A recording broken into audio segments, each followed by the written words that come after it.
Halo, ni kwa nini sasa haujiamini tena ukilinganisha na awali?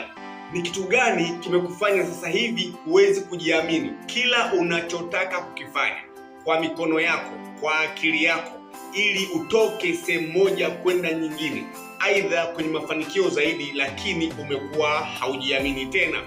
Pamoja na kupewa ushauri, pamoja na kutafuta ushauri kutoka sehemu mbalimbali kwa marafiki na ndugu, lakini bado imekuwa ni changamoto kwenye kujiamini. Haujiamini tena kama ilivyokuwa zamani. Hii hali siyo ya kawaida, na kama inakutesa, jua kabisa hii hali siyo ya kawaida. Unatakiwa utoke huko.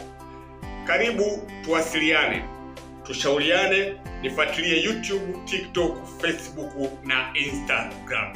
Hili ni swala la kisaikolojia, lazima lina chanzo kule nyuma au hapo katikati hapo kuna changamoto.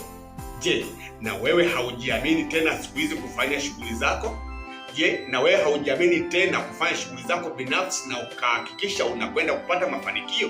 Kama na wewe haujiamini, kama na wewe ni muhanga wa changamoto hii, basi tuwasiliane. Karibu sana.